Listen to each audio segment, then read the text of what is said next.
everyone, welcome into our last video on Kevin Holleran's 20 tips for Christian college students. This may be the most important of these 4 videos.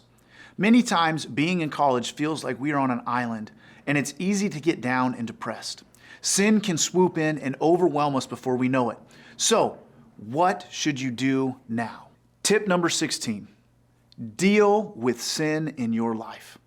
Be killing sin or it will be killing you. While college presents a new level of freedom, it also presents a new level of temptation, serving as an incubator for destructive sin. If you are struggling with drinking, sexual issues, pornography, gluttony, laziness, drugs, or anything else, put it to death. Romans 8:13 tells us that. There is a constant battle going on, and we have to constantly be ready. Prepare by following the tips in video 1. Put Jesus first. Have friends who love Jesus and get involved in a local church so you can be prepared to defend against sin as well as address it when it has a hold on you. If you can't break free from the bonds of sin on your own, then I've got tip number 17 for you.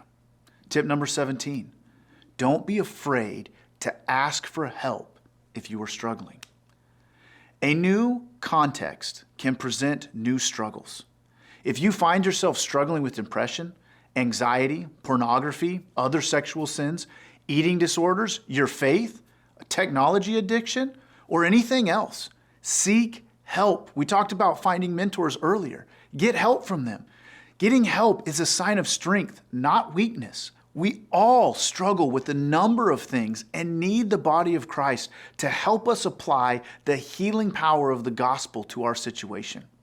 Getting help sooner rather than later will keep an issue from causing more and more damage.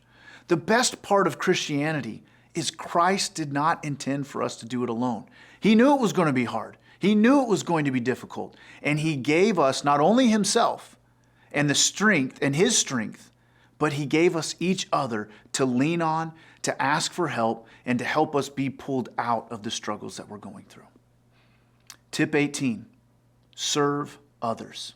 Our secular culture tells us to live for ourselves, but it doesn't tell us how doing so often leaves us miserable and broken. We are created for more than just to please our senses. We were created to love God and to love others. Matthew 22:37-39 tells us the 2 greatest commandments. Love the Lord your God with all your heart, mind, soul, and strength, and love your neighbor as yourself. Serving each other is so important. That's why serving in diverse ways is crucial to your walk into your growing up.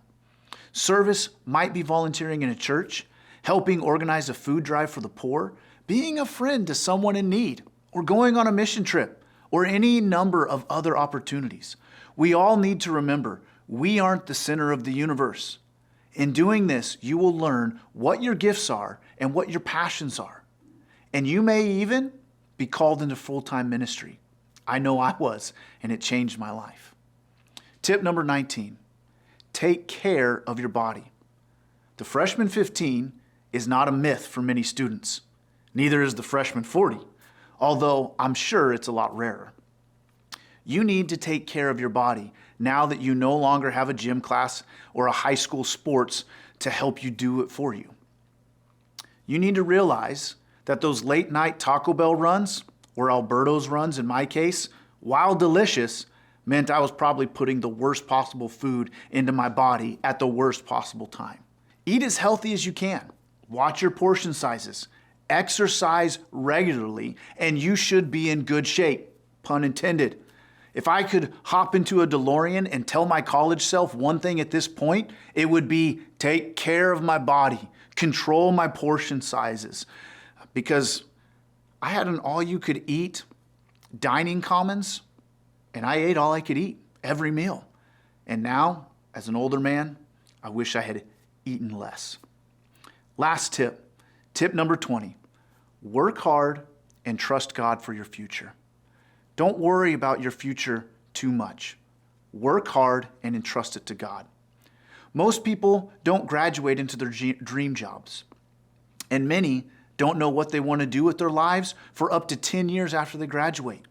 And that is fine.